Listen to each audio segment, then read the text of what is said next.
Come take a trip to Western New York, where we will write about the signs of spring together.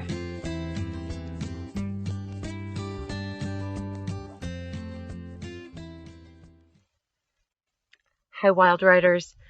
I came outside to film for you today, and it is raining, but I thought I'd stay out here for just a minute because rain is a sign of spring. So if you look in here, you will see a vernal pool on our property. And as you remember, or as you are learning, a vernal pool is, vernal means spring, and it's a spring pool that's only around for spring. It will dry up in the summertime. It's a place where frogs and toads may lay their eggs and little tadpoles will swim around. We don't have any in there right now. I was checking a little bit earlier, but I'll keep checking during our time together, and perhaps we will get to see some over this course of time. If you look now, you can just see the little raindrops falling in there, making ripples. I'll be quiet so you can hear the birds too.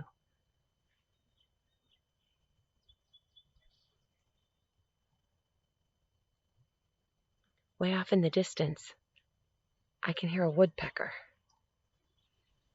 when I use those deer ears that I just learned about in the Sheldrake video. It's behind me, the woodpecker. One thing that can be great is to find a place in nature where you return to again and again.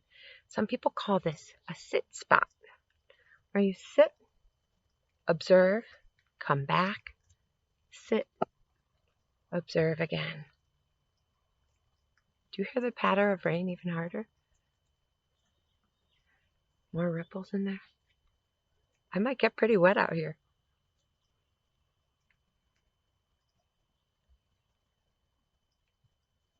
It's calming to be out in nature.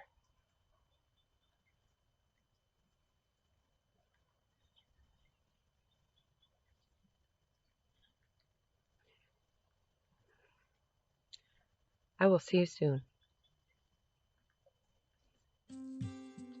You may be thinking about a good sit spot for you.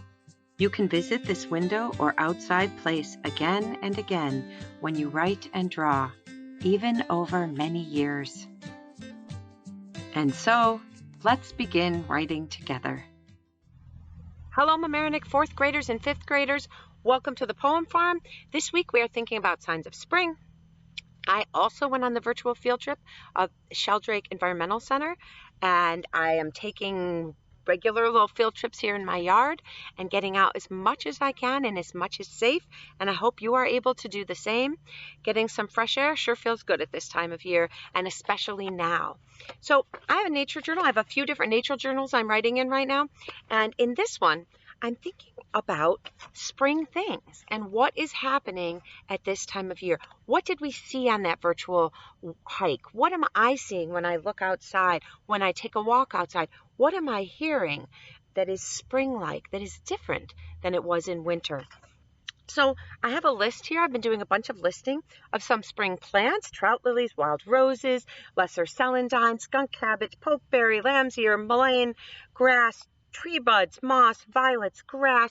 I can keep going with daffodils and crocuses and all these spring glories that are coming up in my yard, and creatures, robins, monarchs, woolly bears, toads, tadpoles, insects, honeybees. All these are signs of spring. So now I'm thinking I want to pick one. And so I did pick one, and I picked one that I thought I could write pretending to be that sign of spring. So I'm going to ask you to make a list of your own signs of spring. It'll probably have a lot of these same, maybe other ones, maybe some all the same, maybe completely different. And then choose one and be it and write in its voice and write about your life and how your life has changed now that it is spring. Because an important part of science is that systems change. We are in spring. Spring is a system, and it is predictable. But things change, and that is predictable too. So the grass turns green, it grows longer, then rain comes, sun comes. These are all things that happen in spring, and they happen every year in spring. We can count on them. But imagine I was one of these spring creatures or spring plants. What might I write? What would I have to say about my own changes? And I tried a couple. I'll read you one, and then I want to ask you to try the same thing. Become a sign of spring and write about your changes.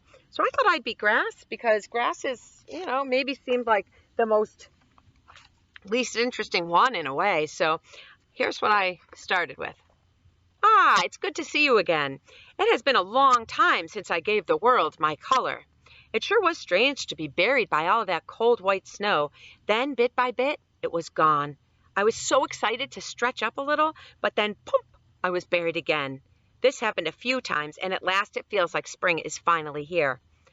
I am the grass that grows under your feet. I have missed your feet, your bare feet, that is. I know they will be back soon, but not yet, as it is still cold out. I'm used to your boots. But you know what? Today I felt an ant crawling up this blade of me, and it tickled. When it rained yesterday, it felt like I was taking a shower, and afterwards I looked greener than usual. I know this because I heard a boy say, "Look at how green the grass is." I felt proud of my color. Grass is like a crowd of people. There are so many of us in a yard, and when you see us together, run your hand along or through us. We're like hair. Sometimes we have different types of grasses and wildflowers mixed into us. I like spring. For me, the grass, spring is like coming back from a vacation, an under the snow vacation. I was all matted down, and now I'm bright and springy. Birds and mammals are hopping and walking through me once again. Yes, there will be the mower soon, but I will be back. I always come back. Tall or short, I am here to stay. I look the same to you every day, but look closely. I have seeds and flowers and bugs in me. There is a whole world in here, in me, the grass. So I took my list.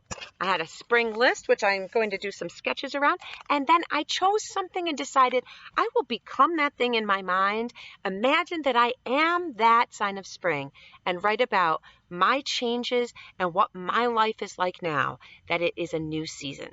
So I wish you joy in your writing, joy in your hiking, joy in your peeks out your window, and some love for this season. And I hope that you can staple some pages together perhaps, or just even take a couple pieces of paper and carry them with you when you go on your walks, and think about spring and what it would be like to be a plant or an animal at this time of year.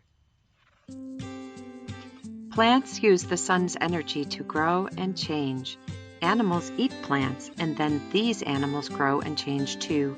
Spring is full of changes, big and small. Imagine that you are a spring plant or creature.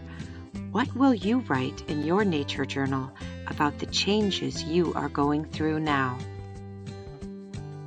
Here are some more signs of spring from around my home. These are early snow glories I planted last fall. Here is our kitty, Fiona. She's our youngest kitty. We have 5. She's soaking up some sunlight.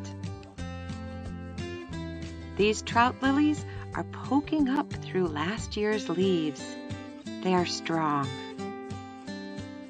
Earlier this week, I went outside and saw one violet. A few days later, I walked to a different part of my yard, and I saw all of these violets. Just look at them in the sunshine. We have an old milk house with something special inside, but right now you can see the buds from that tree just popping out. Enjoy finding signs of spring in your life this week.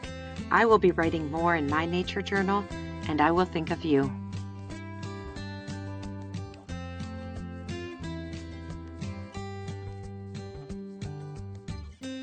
Remember, my Mamaroneck friends, even when we're inside a lot, we can still write wild.